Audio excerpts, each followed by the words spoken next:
Welcome back. So now we're on to page 66, which is Warrior 2, Virabhadrasana 2.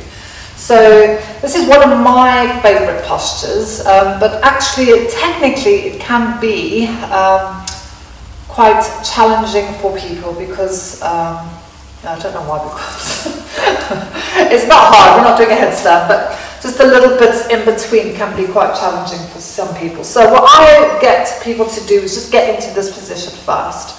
Obviously I teach a lot more Hatha than Vinyasa, whereas Vinyasa you don't really have that much time to really go through the alignment of your postures, which is why I prefer Hatha. But so I would get someone into this position first. And then what I'm aiming for is pubic bone, belly button, center of the chest over there, and chin. I'm not too worried about the head, but all that wants to stay in alignment. So if I had a stick, that would stay there. So once you're in this position, back foot, the blade of the foot, that's your blade, is parallel to the back of the mat, front leg is pointing forward. So the center, the spine wants to be nice and tall. So the only part of the body that is moving in the lower half is this front knee. Okay, so we're going to bend the front leg. Obviously the hip's going to move as well. But what happens is people come into what I call the dirty dancing. So if you've seen Patrick Swayze when he's on the log, you know, in the movie, he was my heartthrob. So when we come into there, we want to keep this alignment so that the body is nice and tall, rather than, so you'll get a lot of this in your classes with people doing that. We want this to be nice and tall. And if you feel into your legs, this is a lot stronger on the legs to keep this whole posture than it is to lean. Because the minute you lean, you're actually sinking the hips out of there, so you're taking quite a bit of weight out of the legs. So for me, this is quite something that I will watch for in the classes all the time, and I really break it down and I go to each person and I check. So the only part that's moving is the front knee.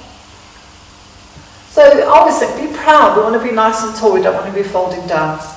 The back hip again, tucking that under is going to create more length down the hip flexors. If you've got people that are sitting all day, Paul's going, If you've got people that are sitting all day, this is going to be tight. So this can cause the backaches and all those kind of issues.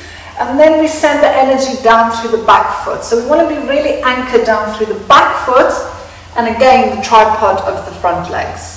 So again, softening those toes. The hands, I like to take hands upwards, have a little shoulder roll, and then turn the hands down. And we relax through there. Now, if you keep your eyes onto your fingernails of the front hand, and see if you can blur out the rest of the room. What that does is it just brings you right into the present moment on your mat, so that people's minds are not wandering off on their shopping list or whatever. So say to people, bring the gaze to the front nail, to the nails of your front hand. See if you can blur out the back of the room, the rest of the room. So with the warriors in this position, we're still creating the length. So we still want to pull these rib cages away from the pelvis. Tailbone is tucked under. Strong back leg. So be mindful of people's knees in any posture that we do, because what will happen is if you have hypermobile people in your class, so some people can just lock through their joints and they're sitting in their joints, not actually doing anything with the muscles.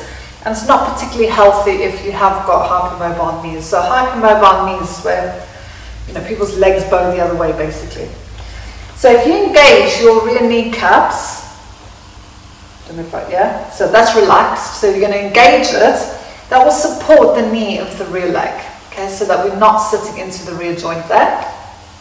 And like with Warrior 1, is your front knee in alignment with your front toes? So generally we'll work, there's different depths you can work, and again can depend on your class. If I'm doing a particularly leggy session, I might say, right, find where it's challenging, where you can control the breath, because remember in yoga we want our poses to be, we should be able to hold them with comfort and in ease. So if you suddenly go, then that is too deep for you. You want to be coming out of that a little bit. But I might say to someone, right, we're going to do a couple of more breaths, go a little bit deeper, just for those 2 breaths. So yes, the breath might be sped up, but it's just to try and give that leg a little bit of a challenge Hold it for 2 breaths and then we'll come out of that. So again, if someone can't go that deep, they can be a little bit higher. Balance, they can be against a wall, your hands, warrior there. If there's any shoulder issues, you could have the hands there. You could do whatever you want with arms, really. So that is your warrior 2, Virabhadrasana 2. Bye.